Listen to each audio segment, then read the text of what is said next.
Okay, everyone, I'd like to open the Trafalgar Plan Commission meeting September 8th, 2025 at 6 p.m. with a roll call. Brian Gregg, I am present. Mary Wilkerson, Present. Mike Peters, Present.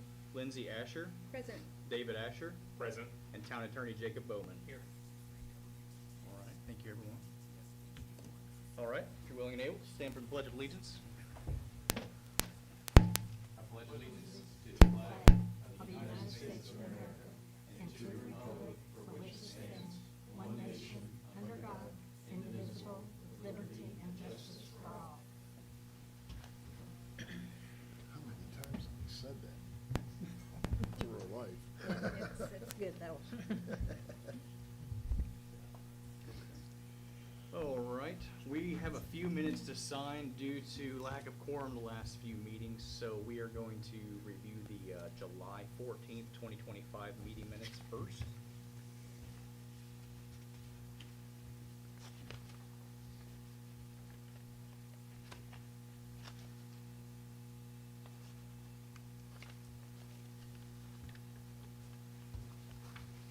I will motion to approve the meeting minutes for July 14th, 2025. Second. Seconded by Mike Peters. All in favor? Aye. All right.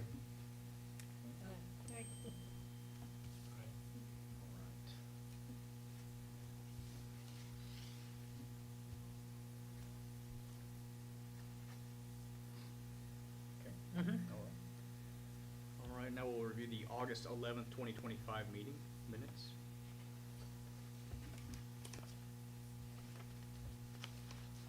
I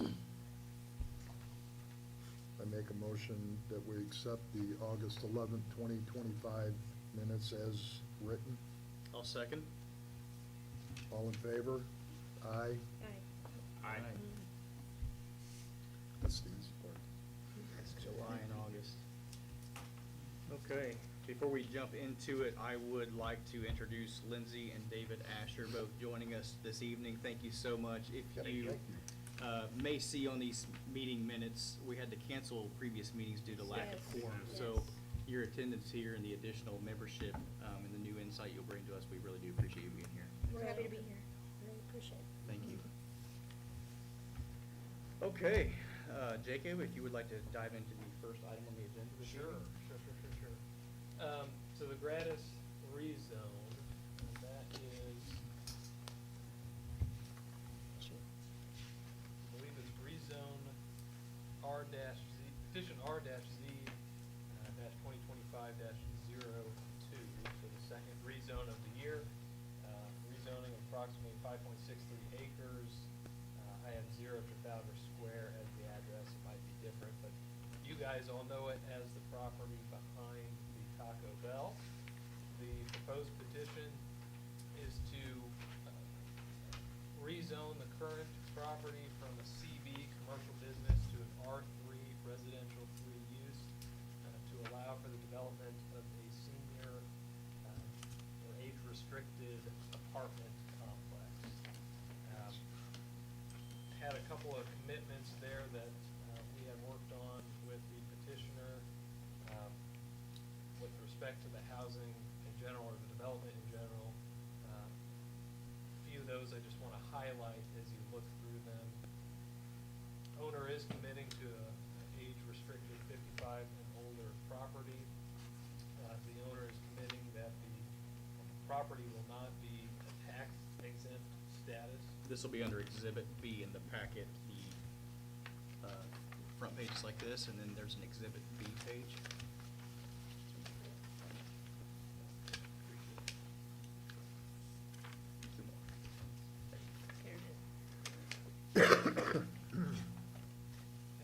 The northeast section of the proposed site will be restricted to a commercial use. So the actual development of the property by Gratis will generally be in that southwestern corner of the property. Again, that northeast corner will be reserved for commercial use, whether that's a restaurant, whether it's an insurance office, accounting office, or something else. And part of the reason behind that is that this property is located within a tax increment financing district. the town receives a bit more revenue in the form of taxes, property taxes, when commercial development is placed in this specific area. So again, the owner has committed to a commercial use in that northeast corner. The general appearances and building design have been committed to by the owner. Importantly, no vinyl shall be permitted. Hardy plank, a mix of masonry, brick, and hardy plank. We have copies of the proposed design. If you flip your page 3 times, so it'll say Exhibit 2 to commitments. You will see that that's generally speaking what the property will look like. You see a sort of a brick wainscot up to the bottom third of the first floor windowsill. You've got some brick around the entryway. You've got pitched roofs. Turn the page again. It's just a closer up of the brick. Site plan, owner has committed to a certain site plan, and it was presented on the last page. It's a packet that you've been given. That site plan, you can see, includes sort of that blank space in the northeast corner of the proposed development, again, reserved for commercial use. Also includes a walking path, looks like some vegetable gardens, parking and landscaping as well. Landscaping would have to be approved by the town manager or its attorney, and there has been a commitment for upgrades to sewer and water infrastructure. So with that, I will go ahead and, well, I guess I should say, I would give a favorable recommendation, assuming all commitments are agreed to and signed off by the plan commission as well as the property owner. And with that, I'll go ahead and turn it over to Jonathan to give his presentation as to the rezone request. I will also, at this time, swear in any supporters or remonstrators. Are there any, other than Jonathan, are there any supporters? Are there any remonstrators? Okay. Jonathan, I'll go ahead and swear you in. All right. Can you hear? Raise your right hand. Right? Swear or affirm on the penalty of perjury, the testimony about to give the truth, the whole truth, nothing but the truth, so help you God. I do. All right. Say your first and last name. Jonathan Elke, Goddess Development, first name here. Yeah, go ahead. Okay. And Jonathan, I don't know if the microphone's on. There's a switch on the bottom where your thumb would be. A little higher. Test 1, 2. Thank you. All right. Good to see you all today. I'm Jonathan Elke with Goddess Development. Here to kind of go over the proposed Trafalgar Senior Apartments. I'll start with just the high-level details and kind of zoom into what we're talking about today. So Gratis, who is Gratis?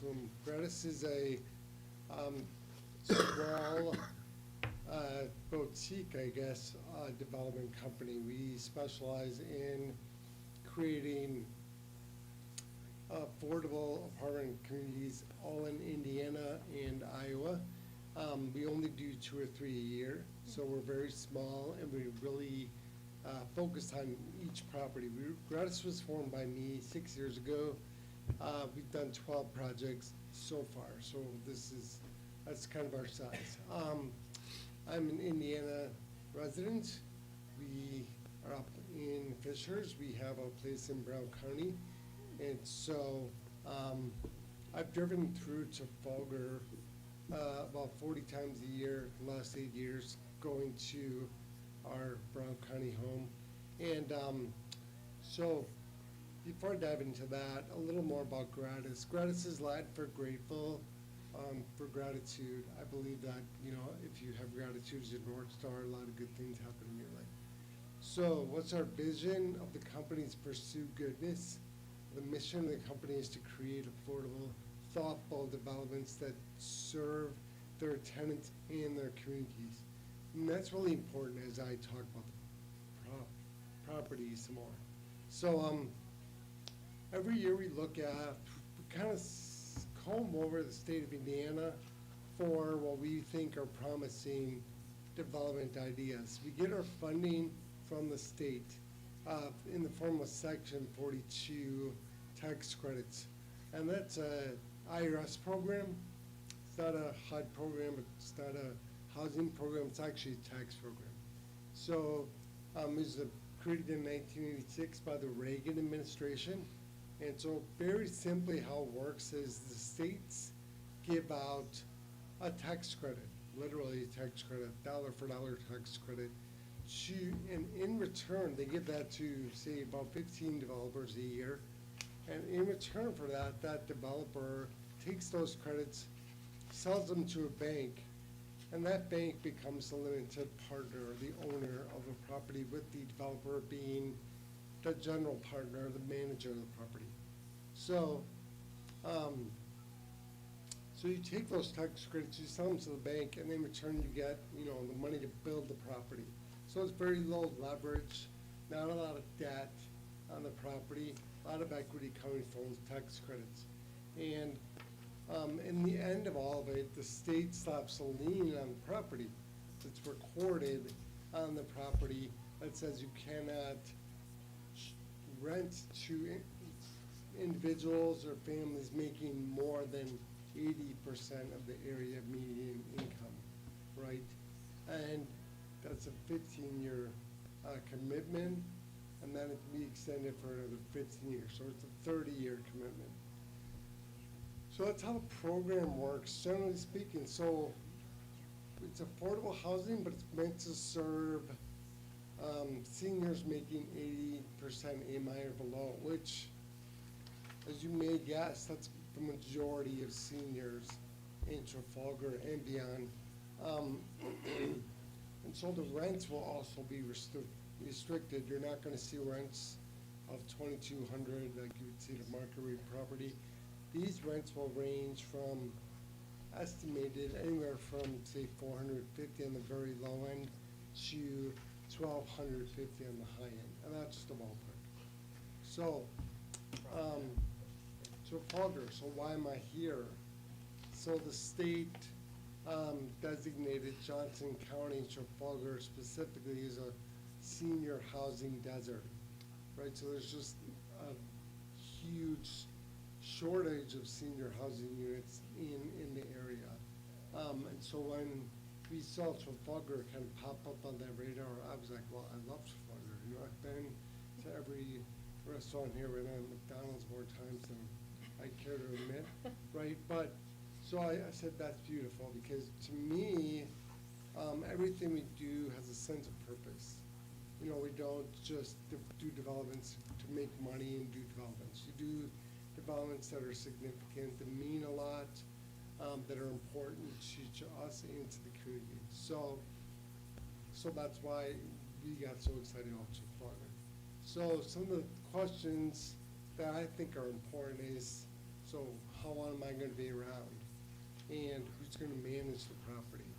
So, like I said before, it's a 30-year commitment, so you would anticipate, if I'm around for 30 years, you can call me directly if you see any issues over at Trafalgar Senior Apartments. Management is really important to me because it's important that I find a management company and a management person that values the appearance, the integrity of the property as much as I do, right? And that can be hard to find in a rural setting, right? So, as serendipity would have it, I was put in touch with Beth Klein of Klein Doors and Windows. And she is a lifelong Trafalgar resident, and she's more than happy to be the property manager at Trafalgar Senior Apartments. So, if I don't call you back right away, Beth will, right? And she, is very excited about Trafalgar Senior, feels that the community will very much benefit from the apartment complex. So to me, that was kind of the moment, the watershed moment, finding that connection and truly hitting it off with Beth meant a lot to me personally, because I know the whoever's watching over the apartment complex, make sure the yard gets mowed, you know, that if the hardy plank needs painting, we get it painted on time, things like that. She lives here, she's part of Trafalgar, she cares about the community. So, it's a very long-winded way of saying Gratis is local, Gratis cares, Gratis thrives on integrity and purpose of goodness. So, we're not some, you know, big developer from California or even Indianapolis or New York City. If you have grass that's unkept, you can call me and we'll take care of it, you know? And so I think that's really important, you understand that we're truly looking for a neighborhood, to be a part of the neighborhood. You know, we want to be a partnership with you all. So,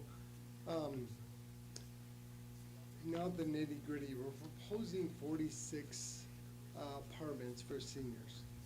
32 will be 2-bedroom apartments, not because we anticipate roommates, but more because seniors like to have that second bedroom for arts and crafts. Or I was telling my mom about this, and she said that my grandpa would go watch his show on the second room, and grandma would watch her because they didn't like the same shows. So that could be the case as well. So, but we anticipate the majority single or seniors who are retired, living on a pension. We had a market study conducted, and that came back with overwhelmingly strong positive response for demand for the community. I think the big question that came up earlier was water, right? So we did reach out to CEI engineers for a water study. They came back with some general feedback that I think I'll let Brian answer some questions here. But we're here to work with you to make sure the water is adequate and will support this property, but the community as a whole. So. Yeah, they did state, they gave a favorable report as far as water availability for this development. That was on the water supply side. And then there were concerns with the wastewater handling of this development, but if you read in the commitments, there would be upgrades to the infrastructure system that Jonathan's been willing to partner with us on to upgrade the lift station that would serve this development. But those have been identified, and at a rough cost, you feel comfortable, I guess, just me to you feel comfortable that you've received the information you need to move forward and make that think commitment. so. And I think just meeting with you, Brian, and different members of the community, I feel comfortable we'll come to agreement that truly benefits everyone. Yeah. I guess, if this is the right time. Yeah, I'm going to answer any questions. Well, there were no supporters that were sworn in or remonstrators, so there's no need for anyone else to speak other than you. Certainly, if the planning commission has any questions of Jonathan, I think now would be an appropriate time to ask those. May I start? So, I pulled up the rough lines. I don't think you've had this property surveyed. I don't see survey stakes out there. No. And Beacon is not accurate, but it's close. And these lines indicate that there could be a little bit of spillover onto this parcel. I don't see any structures, if you will, but it looks like the daycare possibly has a part of a shed that's hanging over onto the parcel, things like that. Maybe would you mind addressing how you might handle that? Yeah, the daycare actually reached out to me proactively, and I explained what we were doing, what we're all about, and I said that once we could get the survey, should everything work out, I'd be glad to give them that little sliver of land, just give it over to them. When we kind of slice up the land for that commercial portion, we'll be doing replat at that point anyway, so I would give them, great question, I would give them a slice of land. Okay, so if we do find indication, because the daycare stands out to me, but I also see some possible movable items, but it's just, your neighbors have been there for a while. Yeah. And they've become acclimated to using these spaces in their way. Now, they don't have the right to Yeah. take over, but are we gonna be neighborly, I guess, is just my question. If you're speaking with your neighbors, the answer is yes. Yep. Okay, 100%. thank you.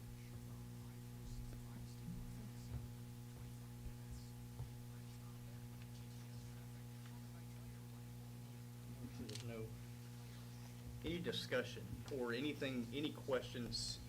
So for a few, this has been going on for quite a few months now. Jonathan and I have met and spoken. Jonathan's come in and met with Mike. Jonathan's spoken with Jacob. Jonathan has paid Commonwealth engineers to do the water and the wastewater studies. So there's a lot of information that exists here. If you have any questions or anything you're curious about that either he can answer that I can't, or if I can help answer before you guys make your votes favorable or unfavorable, feel free to ask that or discuss, or concerns, thoughts. Just one question for me. Is this going to affect the flow of traffic around those areas and then the school specifically? Because I know it gets pretty bad through there early in the morning. Mhm. Great question. The entrance will be off Trafalgar Square, so I would anticipate, not that intersection you're turning off it, so you're not like log jamming on 35 at all. Second thing is these are seniors, so they tend not to be as active as families in the Right. community, out as many cars, et cetera. Understood. And something else we brought, because that was asked at a previous meeting, and another kind of indicator that was brought up was, it's currently zoned commercial. They could put a mall there, they could put a Dick's Sporting Goods there, and then you'd have that constant traffic flow. But going with the R3 would be for this housing development, you're not looking at the same traffic. Right. Because the neighbors in that area were kind of concerned what the traffic increase may look like. Mhm. Well, if we left this open to commercial, then it could really be an impact. This is probably the least impact we'd see on the traffic. But yeah, great question, but that was brought up before. As far as there is a commercial commitment, of course, we've talked about that in that northeast corner of the development. I know the answer to it, but for the board's awareness, as far as access point to that commercial portion, NDOT's okay with a 135 entry exit. And- Yes. And I think, correct me if I'm wrong, we did agree to put the general language regarding stub streets back in, right? So that is in here as well. And we want to try to work that, to perhaps get a stub street included in this in some way, shape, or form. If that's moving those commercial lines a little bit, or curving around, or communicating with Taco Bell or otherwise, regarding their, whatever parking lot they have. Anyways, it's. Yeah, so we did reach out to NDOT regarding that entrance off 135, because it wasn't very formal. It just kind of looked like a, ground slightly paved, and so we wanted to make sure we recognized that as a legitimate egress entrance on 135, and they did confirm that. TBD, we would want to see the plan for whatever commercial ends up getting built right off 135. But yes, we did confirm that. And Jacob's referring to Stub Street. I know there's a lot of future plans for some land, maybe to the northwest, that farmland. We want to be a good neighbor, so if there's access points we can help you, navigate and create using Trafalgar Senior Public Land, we're more than happy to do that.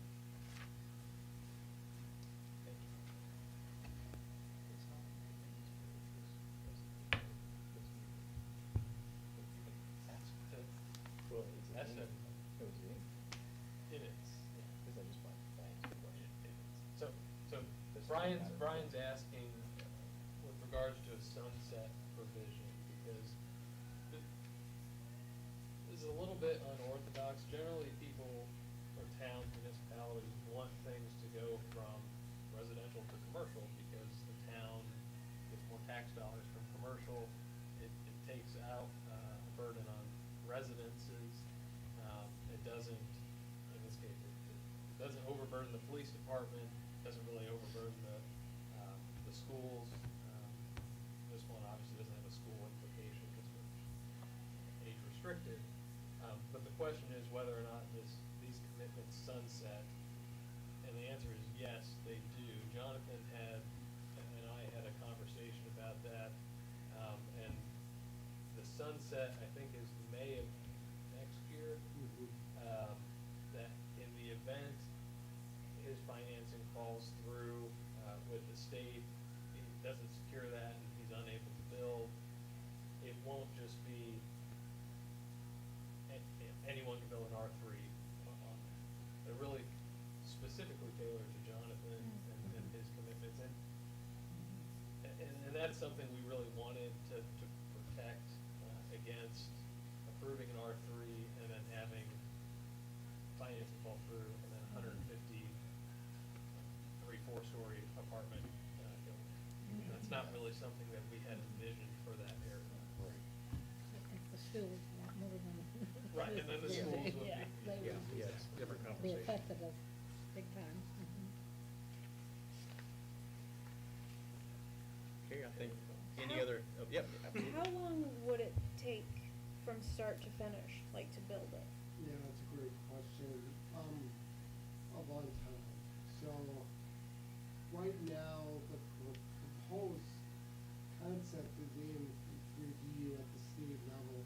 They would announce if we were selected for tax credits at the very end of November. And from then, I have until the end of May to close and buy the land and start construction. So it's start construction in June of next year. Yeah, and then it typically takes at least 14 months to build 4 to 6 units. Just haven't gotten faster at construction. That's good. So That means we're it's looking safe. at, we're sitting here having this conversation, it would be about 2 years plus before I have folks actually moving in to Potosi. One more. Yeah. Do you have your own construction company, or do you like hire local for that? We hire the general, I have a construction management company, but we hire a construction contractor, and they would hire subcontractors. Okay. We love hiring local, so if our local, painters, framers, whatever, I would love to get those needs. Yeah, for sure. Awesome.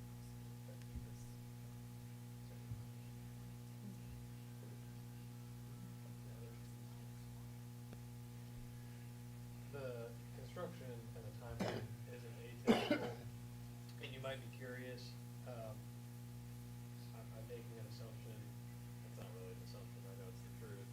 Jonathan entered into a conditional purchase agreement. Part of that condition is a rezone, part of that condition would be financing being approved at the state level. That is a very typical transaction with a rezone request. So don't let it concern you that Jonathan doesn't own the property, but he's asking for the rezone, or that it takes 2 years to put this in motion. That's just unfortunately how it is. This truly is the first step in all of that. And even to get to this point, Jonathan had to put, engineering studies and site visits and meetings with council members and the town manager, and that is all typical as part of a good transaction.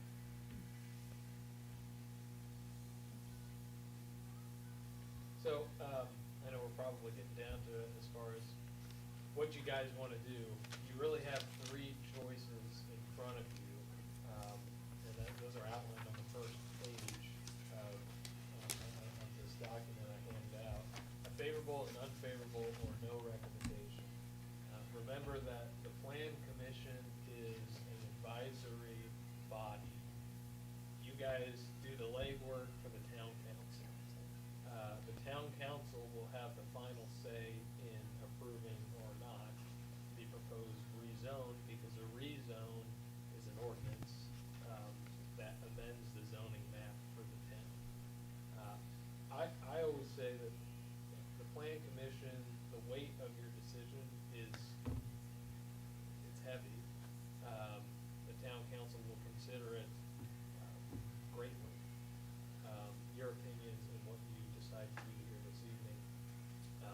I said, you do have a favorable, unfavorable, or no recommendation.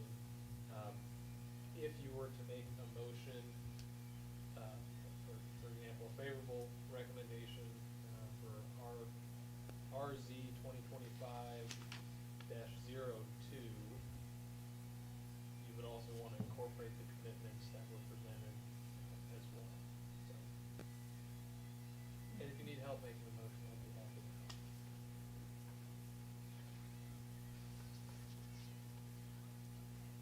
I know we're throwing you in the middle of this. Okay, You okay? yeah. Mike, you've been quiet over there. You have any thoughts? I'm favorable. I think everybody's put a lot of effort in it to make it a plan, a possibility, and I think Jonathan's went above and beyond, and I think it would be great for the community. I think our senior group would be most beneficial to have this type of opportunity, if you will, to do this. I mean, this is something the town needs. We did have a resident who lives nearby this property stop in. They're not able to be here tonight, but they wanted to stop in and let us know that if they were able to be here tonight, they were in full support of this. They likely would be someone who would be interested in living here. So that was good, as far as the community feedback side. Let me ask you this. I mean, there are no remonstrators here tonight, which is okay, pretty big, I guess, a factor that you guys should weigh. I always think, you know, if people really cared about what was going on, they would show up. And certainly Yep. this has been out there, and people have, Yes. in the community have known about this for a while. And I think it's telling, not only to the development itself, but maybe some of the legwork Jonathan has done to meet with community members, so they're not surprised or caught off guard with what's going in. Yes. So that speaks a lot to him as a developer, but it speaks a lot to your decision. Because, again, if you cared, they'd be here, or they'd submit a letter saying they didn't support it. Right. Or otherwise. And they've had ample time to do that. Yes, and the feedback we have heard has been positive. And like Mike said, just to elaborate on that, a lot of legwork has gone into this. So good on Trafalgar, good on the Plan Commission, good on Jonathan, good on everyone sitting at this table that we've done our due diligence, that we've tried to cover every basis possible to factor in the impacts this may have as a town. So with that, I'll ask Jacob if you want to help form a motion to via roll call. Sure, yeah. So, you're gonna move to approve RZ 2025-02,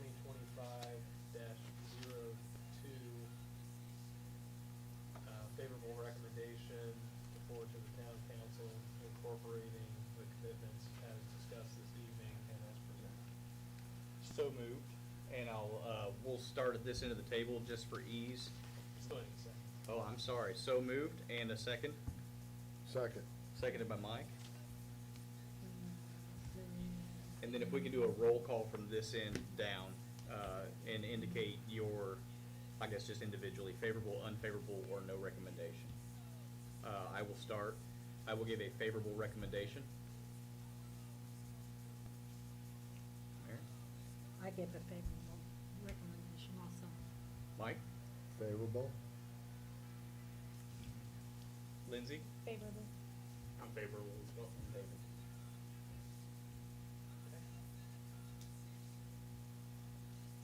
Excellent. Okay. And then we need to 2025-02 is favorable. We will need to sign this. Pass it on. You wanna use that one? Use Sorry, I just mine. marked mine out. Okay, Taking notes. fine. Just- Go ahead. You were at 5. You were 5? Number 5? 706. Yeah.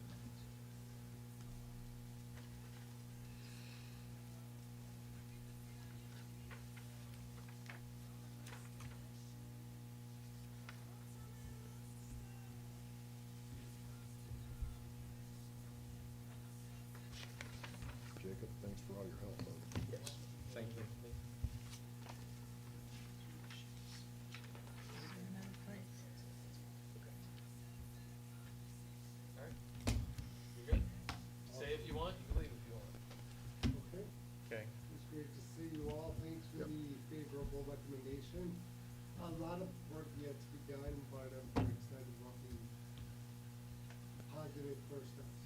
Thank you. Thanks, John. I would Thanks, save John. you in, on the 18th. 18th. Okay. Okay? Thanks. Have a good Thanks, night. John. Good night. Drive safe. Okay, the next item on the agenda would be the petition for subdivision for 200 West Pearl Street. That presenter is not here this evening, so we will table that for a future discussion potentially. Why don't you do an official motion to continue and consider it was probably noticed? Carrie, yeah, it was. Okay, so we will do a motion to continue this agenda item unless we hear otherwise. Okay. For the October meeting, for the 200 West Pearl Street subdivision. So motion Second. to continue, seconded by Mike? Second. All in favor? Aye. Aye.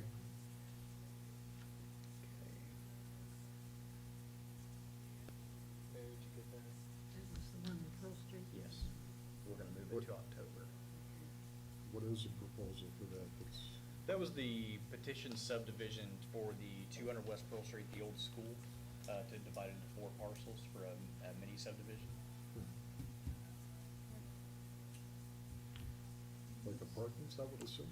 It was to break it up into smaller chunks to where it could be rezoned individually or sold off independently. Okay. That was the one where I went down to the Homeland Security for the variance for the firewalls and such. You can Yeah. get the Yeah, so we'll see. fire protection in. Yeah, so he's not here for petitioning tonight, so we'll just carry it over. Okay.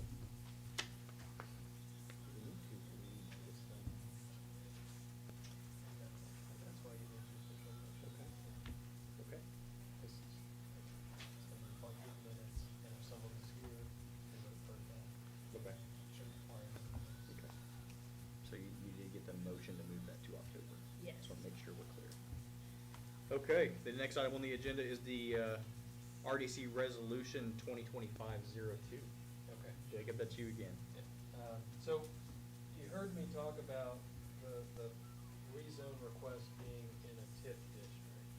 And I want to explain briefly to our new planning commission members what a TIF district is. TIF district stands for Tax Increment Financing District. A tax increment financing district, once created, allows a municipality or a county or generally it's a municipality or another unit of government to capture an increased and assessed value on property so it doesn't fall to underlying taxing districts. For example, this one over here,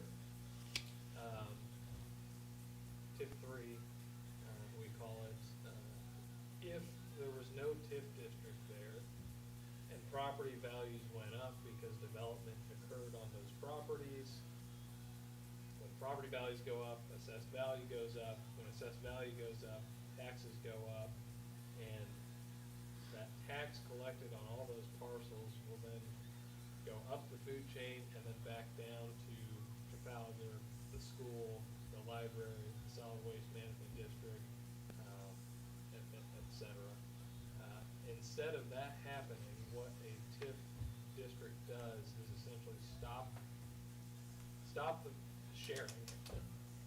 It allows the town to capture the increase in AV that has occurred, primarily because the town plans to invest in those particular parcels to make them shovel-ready and developable. So to me, I think it more localizes the funds. It allows the town council or the RDC really to localize that increased AV, to spend it on things such as the police department, such as sidewalks, playground equipment, purchase of the community center, whatever it might be. So part of that part of the process we're in right now is expanding TIF 3 to include some additional parcels that you probably notice as being vacant. Down by Indian Meadows, the entrance there, those are commercial parcels. They're vacant. One of them, I think one of them, maybe both of them, have attempted to be developed in the past and haven't for a couple reasons. One of the reasons being those parcels don't have sewer. So to extend sewer costs money. So essentially they're not developable at this time. There are a couple vacant parcels to which we're expanding to. I think there's a old car wash kind of behind the bank. And there's a vacant parcel there, that there's been no activity that we'd like to spur a coffee shop or something for. So, in that process of expanding, the plan commission needs to make a decision whether or not economic development should happen in those areas, bearing in mind the comprehensive plan for the town. And I'm throwing a lot at you. The comprehensive plan for the town is the town's plan for the next 30 years. That might be less than that, might be 20 years. In any case, that plan, part of it includes these parcels that we wish to include within the additional TIF district, to be commercial development. If they were proposed to be residential within the comprehensive plan, we wouldn't necessarily expand a TIF district to them. The whole idea behind the TIF district is to spur that economic growth, particularly commercial growth and commercial development, bring in infrastructure, roads, sewer in this case, sidewalks, et cetera. Beautification goes in there as well to make an area more attractive. You make an area more attractive, a developer is more likely to want to put a coffee shop in an area that looks appealing already, because if it looks appealing already, people, passerbys will already want to visit and then visit that business and then spend it.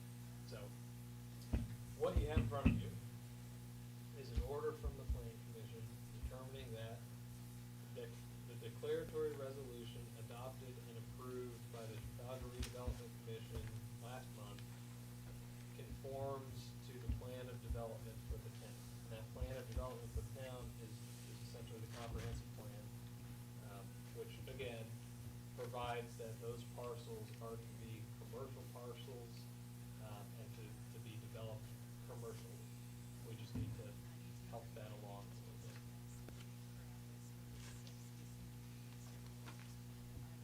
So, any questions?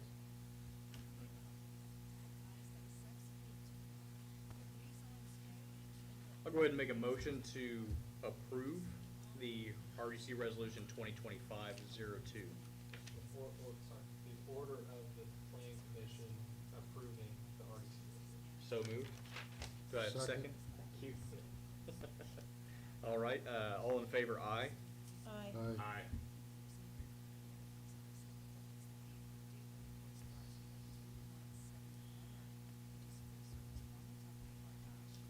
We will call that 5-0. Yes, ma'am.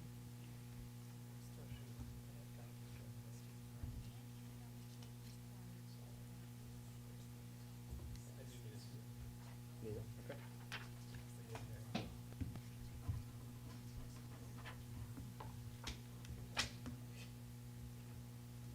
Sorry.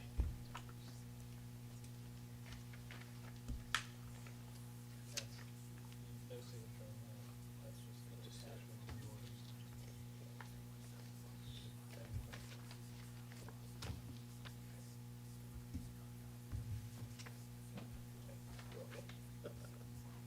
So the next step, so you're aware in this process, is publishing notice of the determination.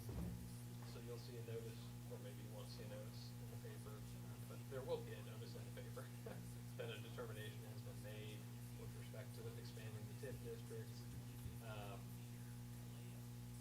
It's about a 3-month long process, starting at the RDC, comes to the Plan Commission, goes to the Town Council, goes back to the RDC, then goes to the Recorder's Office to finally report the parcels that have been developed, or proposed to be developed in accordance with the TIF district. So that's it. So it's about a 3-month process, should be done by November, and then starting next year, we will start to capture any increased AV that Windrose Health Center is completely demolished and a Costco goes up there. A Costco would be worth more than the Windrose Health Center, currently there, and the town will capture that entire increased AV. And can use it for other projects. Okay. Well, that takes us to all other matters. So anything on anyone's mind, pressing questions before we close out?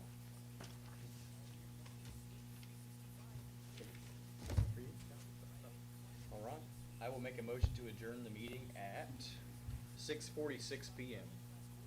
Second. Seconded by, was that come from the end of the table? Was that Mike? Yeah. Okay.